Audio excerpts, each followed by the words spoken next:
So what's your kind of like interview style? Like what? Relaxed. Right. All right, what's going on, everybody? It's Curtis Mack. Thanks for listening. As you know, we switched up the brand. No longer a podcast with Curtis Mack. It's CM Productions. Holla. Got somebody special in the studio. We used to work together, and now the mics have brought us back together. And, without further ado, go ahead and introduce yourself. My name's Tom O'Halloran. I'm an illustrator and a fan of radio and podcasts, and I'm happy to be here. Well, I met you at a radio station. Right. Ironic. We worked together at a radio station for a while. Yeah, and then it's ironic because, I was involved kind of with everything and you were involved with the newsroom, but, we both were involved with podcasts, which kind of linked us in a whole new way. Right.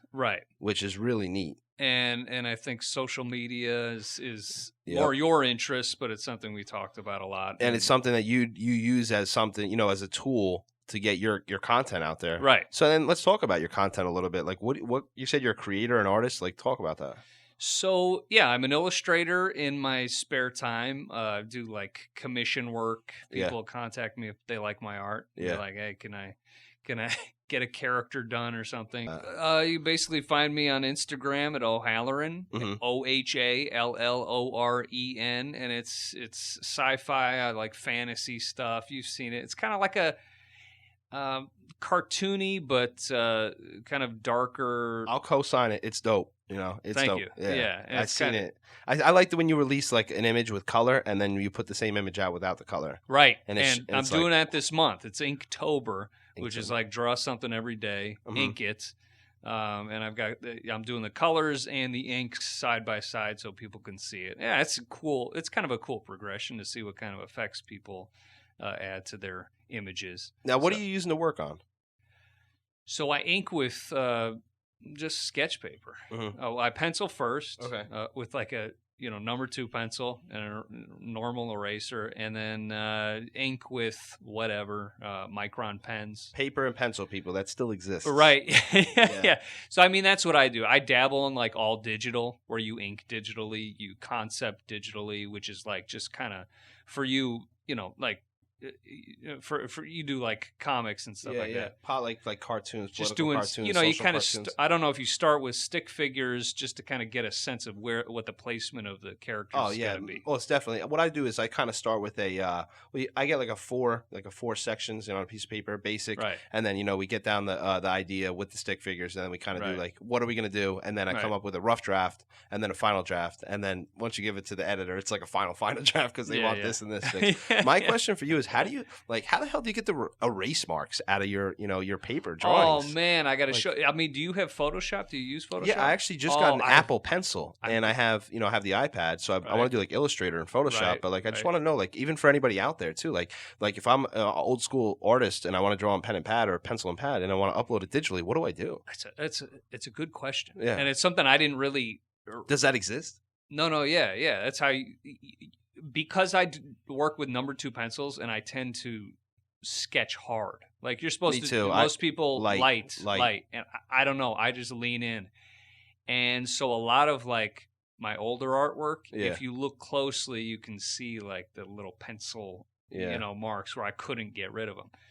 And you overcame that. But there's an effect. There's an effect you apply in Photoshop once you scan. So essentially, you're scanning in. You can use, you could just take a picture with your phone if you want, but the scanner, is a better option, obviously. Yeah. Put it into Photoshop. You can find the mode, and you set it, instead of color, you want it to be black and white. So you set it to black and white. It removes any color adjustment options. So, and then there's another option where you can just adjust the white and the black in your picture. So let's expedite this process again. You sketch it out, right. You scan it through the scanner. You could do it on your phone, but it's much clearer on the scanner. Right. And then you're going to bring it through Photoshop, and then you're going to, highlight the black basically, or bring up the black. Yeah, I mean, again, I mean, I would, if people are listening to this, I would look on YouTube because I can't think of the right process. That's true. But there's methods that are out there to get those crisp lines that like it took me a while to figure that out. Yeah, because that's always been a worry of me. Like I'm an old school artist. Like, what the hell am I supposed to do to keep up? So I went and got myself an Apple Pencil and Illustrator to draw on my iPad. But I'm not comfortable. It's not the same. No, it's not. It's not the same. I can't. I mean, of course, you can learn to do it that way. It's cool because you add shapes and stuff, you know. Right. But if you've spent your whole life and you don't want to be staring at a screen, no, it's a lot of screen time. Right. If you'd rather, if to me it feels much better to have paper and work and concept on paper. Yep. And then follow through with the ink work. Yeah. Then you have to figure out how to get your lines crisp before you start coloring in whatever program you're using. So how long have you been doing this? Like drawing? I mean, I've been drawing my whole life, man. Okay. I can remember in second grade, I was drawing just like random weird characters. Yeah, rather than taking notes and shit, right? Right. Yeah, second grade, not many notes to take. Yeah. But yeah, I mean, all through school, I was sitting there, drawing when I should be taking notes. Yeah, or at least doing 2 + 2. Right. Equals duck instead of 4 because you drew duck. I was drawing like the Ninja Turtles. Same. I was always that guy that had, even if I handed my test in, it looked like graffiti. Right. The whole thing was inked up because, you finish your test and they're like, don't get up until everyone's done because, they think you're going to look at someone else's test. Yeah. I'm not going to do that. So your talent is, illustrations. Right. And I like to think so. Yeah. I know. Like I said, I'll co-sign that. You've done something else, though. So what else have I done? I think you've didn't you put out a board game? Oh, that's right. Yeah, no. So, I've worked on. This is my second board game. I worked on the first one as kind of like I consider it sort of my board game, education, and I got into that originally as a way to highlight my illustration work. Exactly. Other than just posting on social media, right? Right. Yeah. Right. I wanted to put out a product and show people that, yes, I can be part of a bigger thing. Yeah. I'm going to be honest with you right now. I see you like, I don't know how or some way somewhere, but like you need to be doing that for an organization that like already exists. You know what I mean? Right. Like, let's just say you get like signed by Monopoly or whatever, whoever the hell owns Monopoly, and they do like a Dungeons and Dragons version of Monopoly, and they did illustrations. I feel like you'd be on that team, right? And that's the kind of guy we're dealing with right now. He's got that talent. So anybody out, no problem. Anybody out there that needs an artist or a tattoo done, right? Anything. Like, do you do any like what? Where's your limits? Oh boy. I think I have a specific style, and I like to stick with that. Mm-hmm. And they could see that on Instagram, right? Right. It's again O'Halloran, OHALLOREN. That's where I want to be, and it's kind of and it's a lifelong thing. And I know as you're an illustrator too, like you refining your style is a thing. Yeah. That I don't think ever ends. Well, what I'm basically saying is that like within that style. Mm-hmm. I'm open for anything. Yeah, so if someone were to contact you, say, "Hey, listen, I need a dragon done, for my arm," but you better understand that he's going to do it to his, with his experience in mind and his, his hand touches and his, right? Right, and I call the game studio that is just essentially me is Noir Toony, and the first part of that is noir, which is like dark. Mm-hmm. And hard shadows. That's what I like. And the second part of that is toony, cartoony. Yeah, like. So I kind of mix up that element, and I think that comes from like growing up with Saturday morning cartoons, but also watching shit that I probably shouldn't have as a child. Like something just popped into my head, Freddy and it's Krueger crazy. And stuff. And like I think that's where my style is at, and I think that's where I want to go. And it's just. But I probably with you with podcasting, with marketing stuff, it's almost like a compulsion. You just want to keep doing it, and if you're not doing it, you're not happy doing it. Doing something else, yeah. You know what I'm saying? Like you don't feel content unless you're pursuing that. So yeah, I mean, like my whole path right now is I think refining my style, knowing my style, and now. And honestly, I didn't know I'm 32. I didn't know my style till 28. I don't know if I don't think I answered whatever. That's okay. It doesn't matter. I have a really cool idea. Now, you know that, like, CM Productions here, CM Productions, we like to highlight talent on the East Coast, regardless of what they're doing. But, a lot of the stuff we have here is hip-hop artists because there's a flood in that industry, and it's hot right now.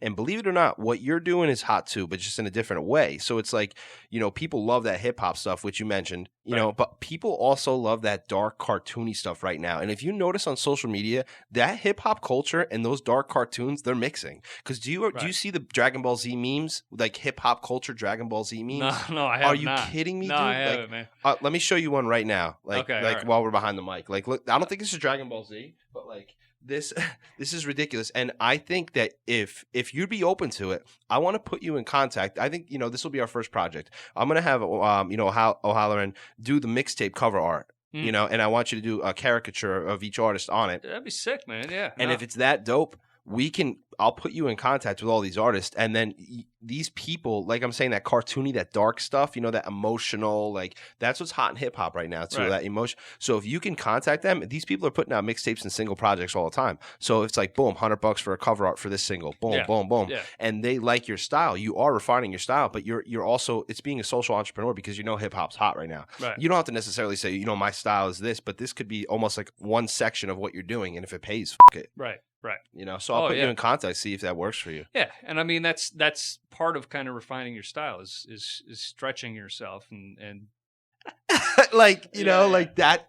But that's so hot right now. Right. Oh, I mean, anime is the thing, and I don't know how or what way, but it's so intertwined with hip hop culture because it's beautiful. I think it's expressive, like it's all, and I think that's why anime. You look at Western cartoons, and there's such a commingling. I mean, gosh, what I think every cartoon you look at right now, they've got a new Ninja Turtles thing that's out, and it's got such a Japanese influence because it's ultra expressive in a lot of ways, just like hip hop. Right.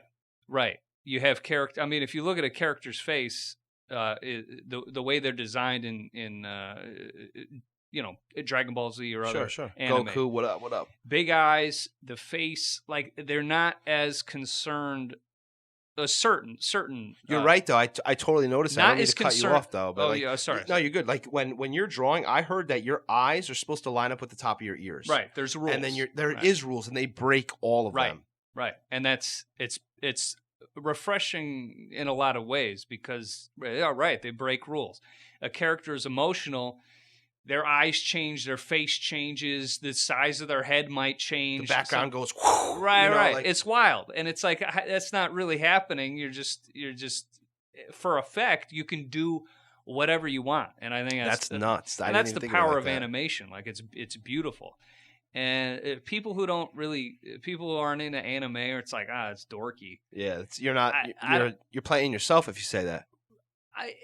I think to some extent you're not looking at the right stuff, and you're not like sitting there and like and I think if you think about like what work goes on behind the scenes, and you think about it as an art form, especially like compared with like Western stuff that was coming out in the 90s and 80s, where it was like super literal, and so politically correct, right, or incorrect, but yet drawn to the same like fashion. I mean just visually. Visually, you had a character's representation, and you didn't see Batman like suddenly, stars or hearts flying out of his head or something like that. Yeah, or his heart like pumping out of his chest. Right, literal. Yeah, like because it's not possible for a human to do that. Meanwhile, you have I think a more vibrant culture of that in Asian animation. Yeah. I mean, So anyway, I think that might be why there's such a relation, and hip hop is such a vibrant art style right now. Yeah, I mean, musically, and you just see it in visual representations with videos and imagery everywhere. Even the NFL's using using hip hop as the commercials and all this, and Toyota's using Lil Uzi to sell Corollas. It's like what? Right. I think in the same way that the Asian influence has a powerful has something to say, and I think it's it's less as the meme kind of points out, like I think people are less judgmental of, oh, that's different. I don't get it. So I'm going to make fun of you for it. I think there's a lot less of that. And I think it's kind of, there's a hold, or it's kind of going mainstream, which I think is a good thing. Cause, both of them are doing, because hip hop's doing the same thing, and so is anime. Right. And to bring it a little bit off of hip hop, like as a marketing person, I notice how much effort and how much, let's just say, money and dollars go into anime. My brother does Comic-Con and all that. He does all these expos, and it's huge. It is huge. And all these big brands are there, and all these big names are there. I remember he went to one of these events, and remember Tommy? He was a White Ranger. Yes, he was there. He was at one of these events, and he got his autograph, and like my brother has a picture of him. Yeah, but it's like, oh well, he's not. He's not. Some people might not see him as he's famous because I don't know him. It's like, well, he is to somebody. Right. So it's like it's there's a world out there that it's popping.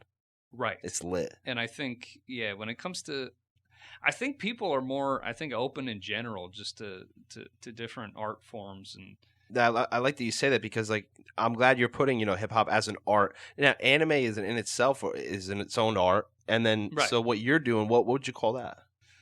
I'm an illustrator. So like what about your content in general? Do you have a style, or is it just? I would say it's a mix of I would say it's a mix of Saturday morning cartoons, comic book,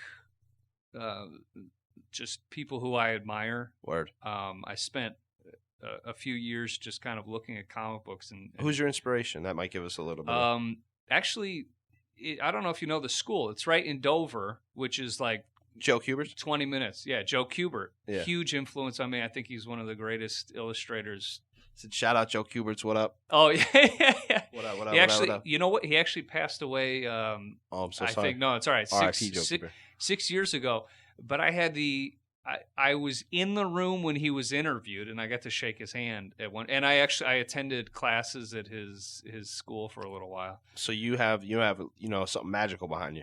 I got to shake hands with Joe Kubert. He transferred whatever he had into you. If you look at his art, just Google Joe Kubert. It's beautiful, and it was so ahead of its time, and it's like vibrant, and he did everything with he did a lot of it with brushes, and it's just the control is.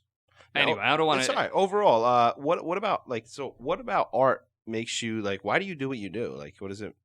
I think honestly, it's just like it's a compulsion for me. I think for the most part, it's like ideas, imagery in my head. Yeah, you need to get out. That I need to get out. Like it's, I think a lot of times like drawing for me is as frustrating as it is fun, and sometimes it's more frustrating than it is. It's like an rewarding. Idea becomes work, right? And that's when it does become almost like, okay, I love what I do. Go get paid for what you do, and then I do, and it's like, well. Right, yeah.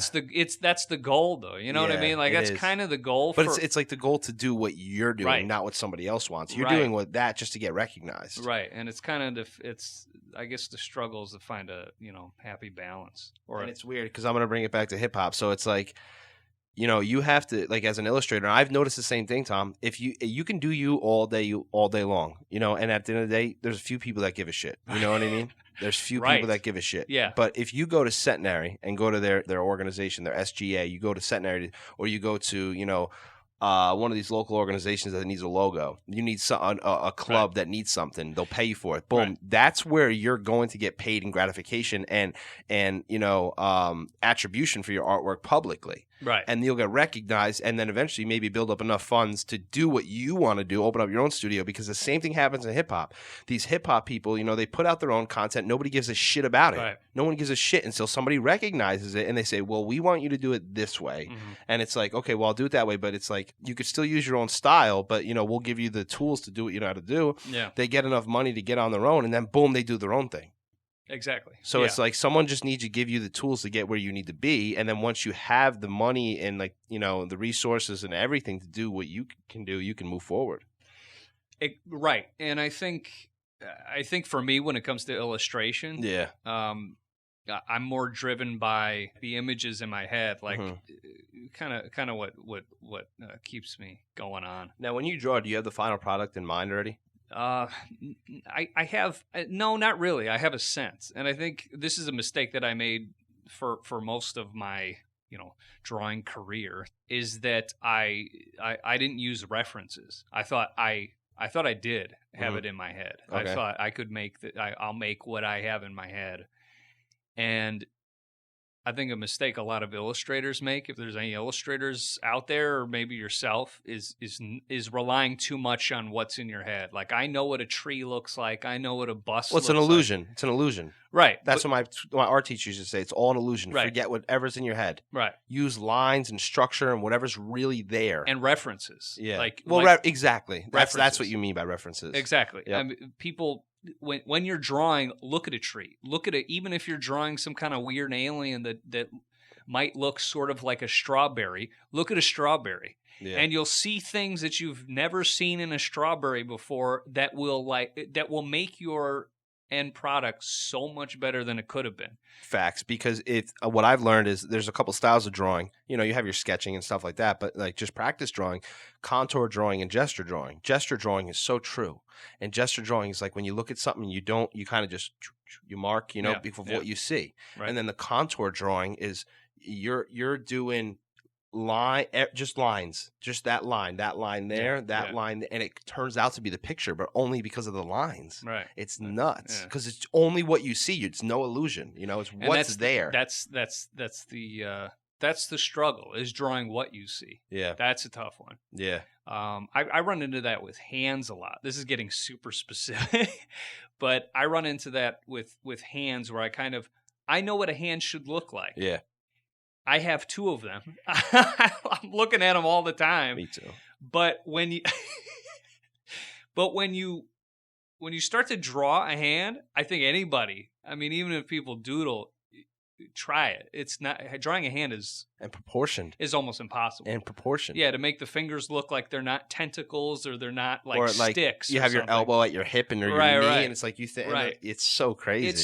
And that's something that's like just crazy about art, that I think, and illustration work in general, that like I don't think people, if they don't do it, they don't kind of get. Like you start seeing the world in a different way. Oh, yeah, you start seeing the way people are, like the way features are, facial features, the way you see lines differently. You're exactly right. And to touch on that and to get into more like expand it. That's why, if anybody didn't know, friggin' police illustrators, they don't know what they're looking at, but they have shit in their head that, just like Tom said, they've used their experience to understand what certain cultures look like, and correct me if I'm wrong, but they say most people are 6s. 6 is saying your body's 6 of your heads. Okay? Right. So your body is 6 of your heads. So you're once you do one head, then the other one should be at your belly button and then your crotch. And like, there's certain, like, so when somebody says, oh, he was 6 foot tall, that artist, or 7 foot tall, that artist already knows what kind of body he's looking at. You know what I mean? Is it lanky? Is it like this? So if he knows he has a lanky, tall guy, he knows that he's tall and his face is stretched out. And like when we talked about your eyes being the same as your ears and like, your mouth lining up. So if it's like, if you give him a 1 or 2 things, he could draw something up that pretty much looks what you're talking about. Right. And you wonder how they can do that. But it's just with experience and what you said, once they open themselves up to, what am I supposed to draw? What references and all that. Okay. Yeah. Okay. But what, this and that. And then they're able to draw it, which is nuts. Yeah. I don't know. I don't even know if I made any sense right there. You did. Yeah, man. I don't know, man. I wish more people just did art. Your target audience when you draw. When I draw, I think of people who are kind of, again, going back to like my influences, who are into horror, who are into dark films, but they grew up watching like Saturday morning cartoons, and they have a sense of superheroes and a general kind of mythology of the Saturday morning cartoon, the comic book structure. And I think like in my artwork, I like to mess with it a little bit. I've got a character, Shark McGill, who I'm sure you've seen on Instagram. He's like a shark astronaut, but he sort of plays, just in his style, his kind of design, plays off of like Saturday morning cartoons and like those 90s comic books where dudes had the huge shoulder pads and like 10 different guns, and for some reason they had all these like pouches and utility belts to store stuff in. And you want to, I'm bringing it back to hip hop. That's in right now. The more zippers, the more pockets, the more rips in your jeans. Right, exactly. Yeah, like, what? Yeah, so it's kind of like that. It's like you find the aesthetic, and I think also 80s, like I'm into like the 80s like vaporwave kind of stuff right now. Okay. And sort of bringing that in some way. It almost doesn't. It conflicts with the darker tones, but that's something that kind of interests me. So as an artist, other than publishing 2 board games, what have you accomplished so far? Well, yeah, I look at other artists and I'm like, what have they, attained or whatever, and it's bad. Like that's bad for your health. Definitely. like mentally, and you could benchmark off their work, but like, don't worry about their success process. I mean, study their success process, but don't make it make you feel bad. You know what I mean? Because everyone, I try this to everybody. Everyone has their own time to shine, and it's just a matter of when yours is. And obviously, yours is still coming. Yours is yet to be here. That's kind of. I think that's like. I mean, I don't know if I think it's a struggle for some people. Yeah. I think. Especially creatives. I think. Well, I think anybody. It's just comparing yourself to a person maybe you admire or someone who you think is living the best possible life, or so comparing myself to other artists, I think I'm sort of, it took me a long time to, and I'm still doing it, but it's taken me a long time to find who I am, is what my voice is, what my style is.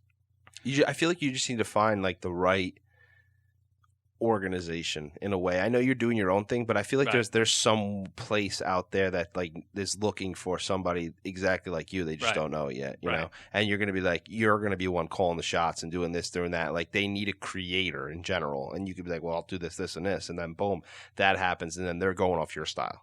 Right. And if that might be the rate, then you might even just keep doing your own thing, and one of your things might blow up, and then at that point, you just need someone to fund one of your projects. And I think, being honest, I think that the first board game that I put out, I think was the first thing that I put out that I felt was at a professional level, and I was proud of it visually. Okay. Aesthetically, I thought it was good. The game I'm working on now, I think aesthetically is much better, and I'm as proud of it. But it's almost kind of like it's tough as a creative to put yourself out there and be like, this is my work. Yeah, it is.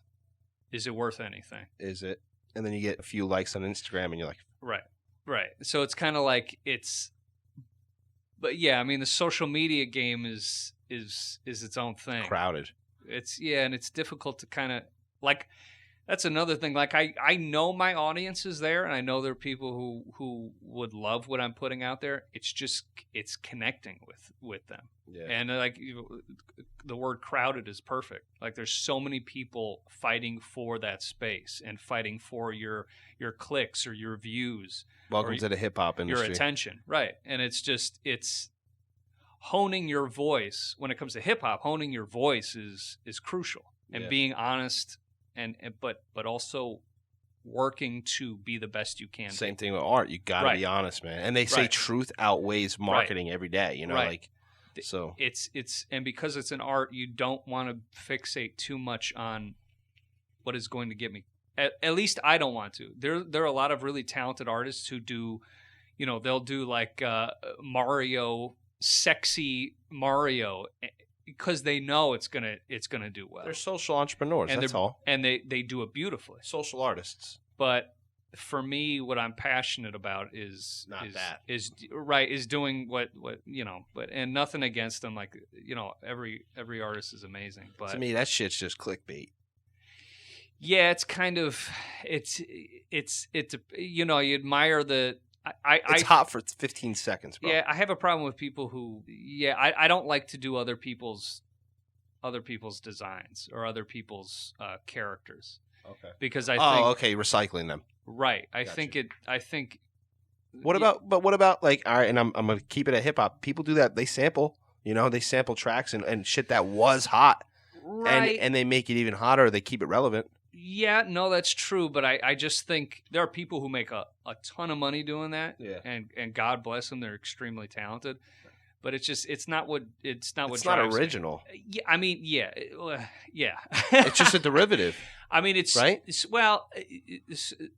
People have their own spins on it, mm-hmm. and it's like, it's tough. It's tough out there, man. Like anybody who's illustrating, anybody who's drawing, I wouldn't criticize them whatever they do to like feed themselves and pay the rent. Yeah, facts. But it's not what drives me. It's like it's different. What spurs me on is like I feel like I have my own stories to tell, my own characters that I want to like get out of my head and get into other people's heads.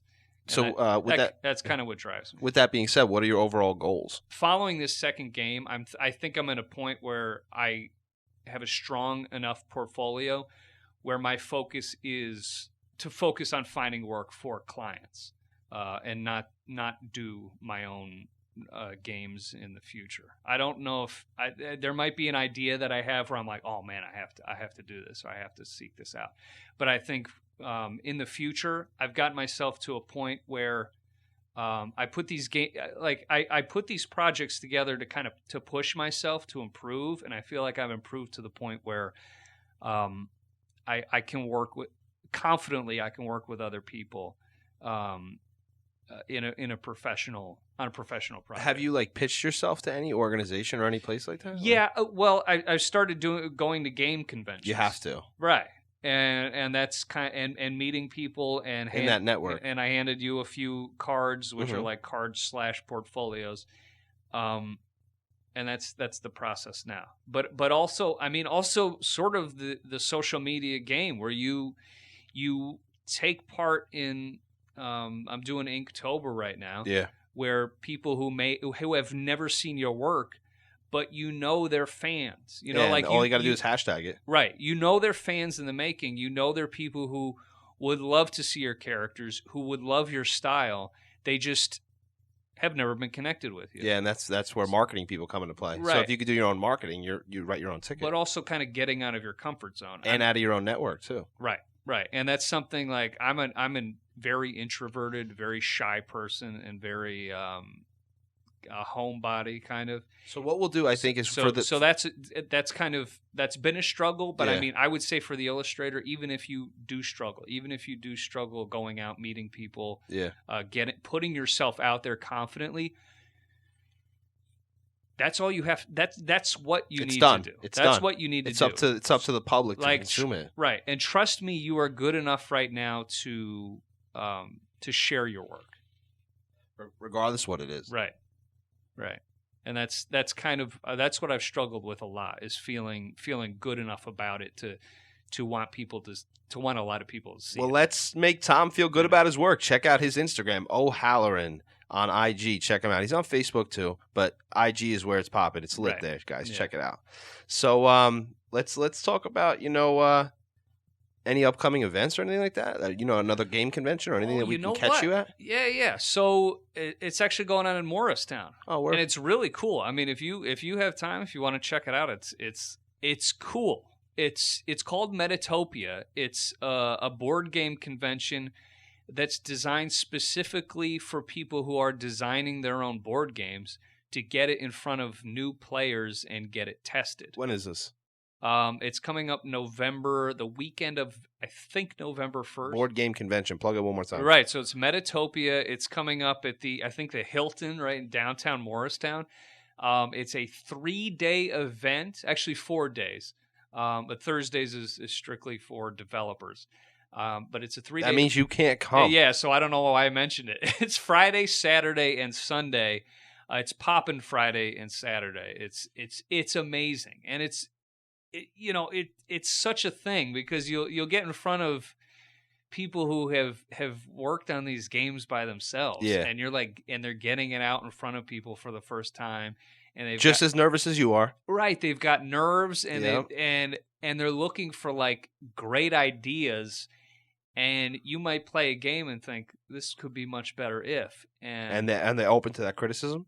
Oh yeah. I mean, that's awesome. Why they're there. That's awesome. Why they're there. It's super interesting, and it's like it just if you're a creator of anything, it fuels. It's good to check it out. It makes you feel good because it's like this is fantastic. People are nice to each other. They're helpful. They're like, what about this? Yeah, and they'll just offer as a creator as somebody who's got scheduled game time there, who will be showing a game there, which would be Witch's Sabbath, which I'm hoping to just be playing it all weekend and just be showing it to people. And you will be too if you're there. Right.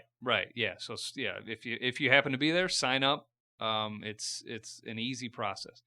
But it's so cool to go out to stuff like this. And I think for anybody, if they have any kind of hobby, like for you, it might be podcasting, marketing, to find a crew around you that is engaged in the same thing. Yeah, or that needs your help. Right.